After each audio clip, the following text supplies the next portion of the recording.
জামাতুল ইসলাম না, জামাত আর ইসলাম নাই, জামাতের নামে ইসলাম। হাকিমউদ্দিন তুলে দিয়েছে।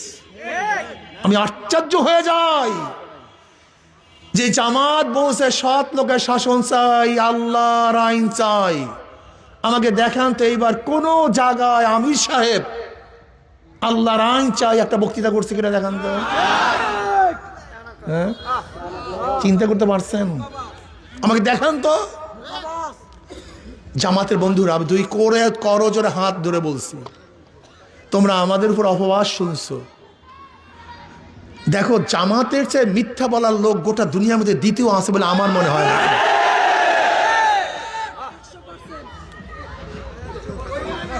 বলতে পার কেন? আচ্ছা বলো তো, যখন আমরা জোটে ছিলাম, নির্বাচনের জোটে ছিলাম, এখনো সিট ভাগ হয়।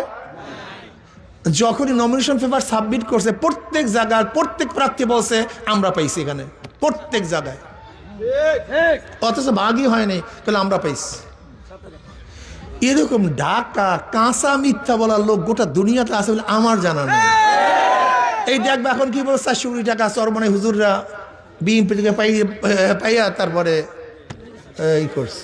তার মানে আমরা যখন 400 কোটি টাকা লেনদেন করছি তাদের একজন লোক ছিল, কি কথা কয় না, বা চেকটা সে দেখছে। আপনি তাদেরকে বলেন ভাই যে লেনদেন করছে ছবিটা দেখান, যেহেতু আপনি ছিলেন, অথবা যে চেকে লেনদেন রয়েছে চেকের নাম্বারটা দেন। আল্লাহ আমাদের মাফ করে দেন। শোনেন, আমি স্পষ্ট বলছি, ভালো মতো লিখে রাখেন।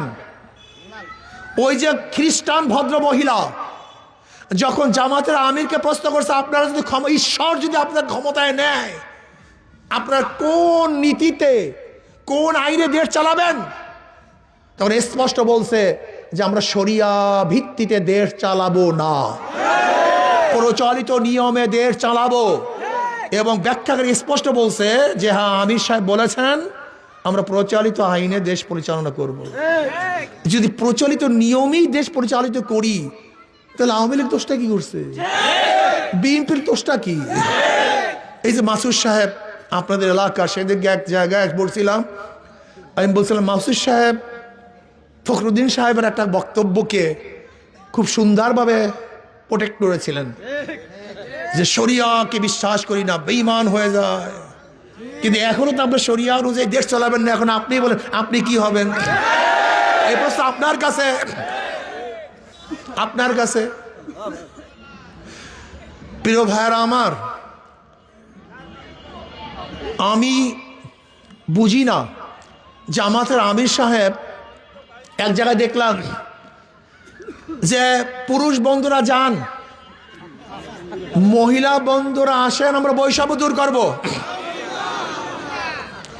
আচ্ছা আমাকে বলেন তো, মহিলা এবং পুরুষের মধ্যে বৈষম্য করছে কে? এই পর্দার বিধান কে করছে?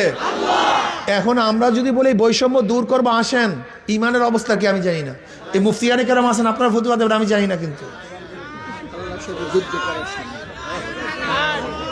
আমি জানি না বাবা।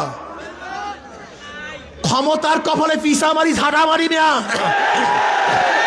নূহ আলাইহিস সালাতু ওয়াস সালাম 950 বছর মাত্র 40 জন মানুষ এক রওয়ায়াতে হেদায়েত করেছেন, অন্য রওয়ায়াতে মাত্র 70 জন, কোন এক রওয়ায়াতে 80 জন। তার নবুয়াতের কোনো কমতি হয় নাই।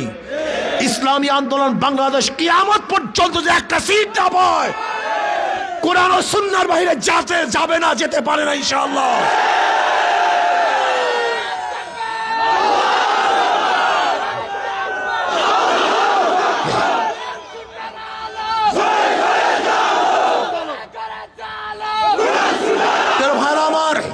আপনি দেখেন জামাতের সে আগের বক্তৃতা, এখন বর্তমানে বক্তৃতা।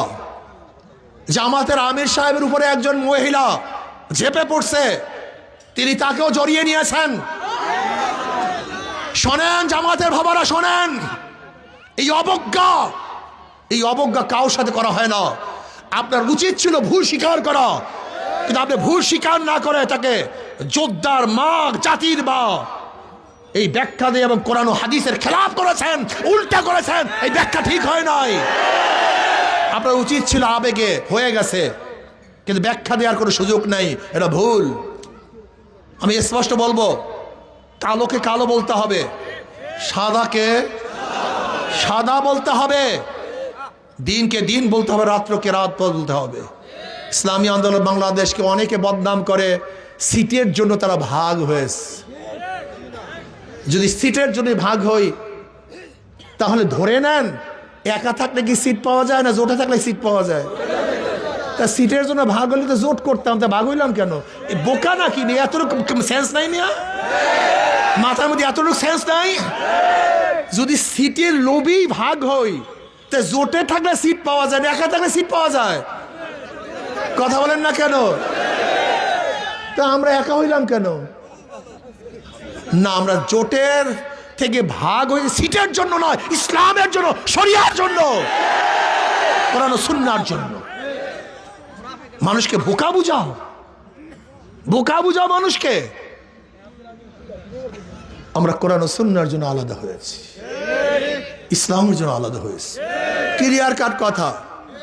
যারা ইসলাম চান হাত পাকায় ভোট দেন, আর যারা আমেরিকার মডার্ন ইসলাম চান অন্য জায়গায় গিয়ে ভোট দেন। যান। যারা চাঁদাবাজি চান অন্য জায়গায় গিয়ে ভোট দেন।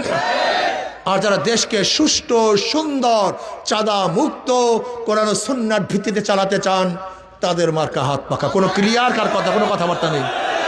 ক্লিয়ার।